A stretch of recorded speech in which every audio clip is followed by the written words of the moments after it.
When I read the New Testament the way it's supposed to be read, from the perspective of those who understand the Old Testament, then Jesus very clearly claims to be God.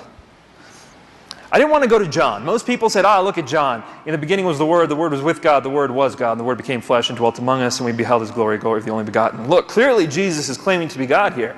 Well, number one, no, it's not Jesus talking, that's John talking. But number two, that's the Gospel of John. That's really, really late. I want to look at the beginnings of Christianity. I want to see how, from the very first part of the Christian message, Jesus is proclaimed as God. And so I went to the first Gospel, the Gospel of Mark. And it was precisely there where I read Mark chapter 14, verse 62, which when I understood what that verse was, it blew my mind. Here Jesus claims to be the Son of Man from Daniel. He claims to be the I Am from Exodus. And he claims to be the one sitting at the right hand of the power from Psalms 110, verse 1.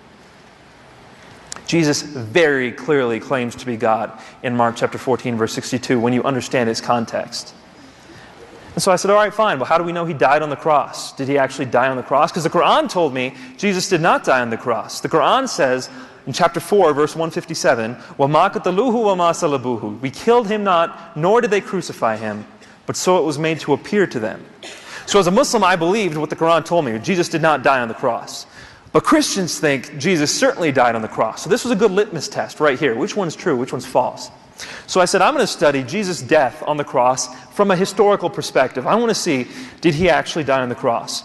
And no matter how you look at it, whether you're an atheist, agnostic, Jew, Buddhist, however you look at it, if you're a historian and you're studying the evidence of Jesus' life, you have to conclude that He died on the cross.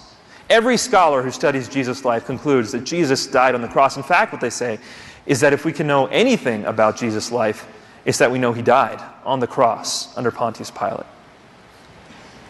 And the third thing, the issue of the resurrection, did Jesus rise from the dead? Again, if Jesus didn't rise from the dead, the Christian faith is in vain.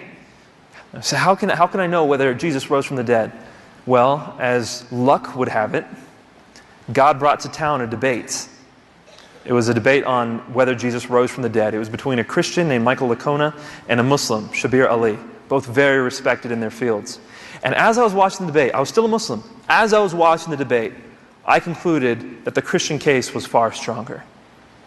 And I'm not the only one who concludes that. The argument that he uses, the minimal facts argument, an atheist by the name of Michael Martin, he's a very well-known atheist philosopher, says that the minimal facts defense for the resurrection is the strongest defense for the resurrection that has ever been provided in history.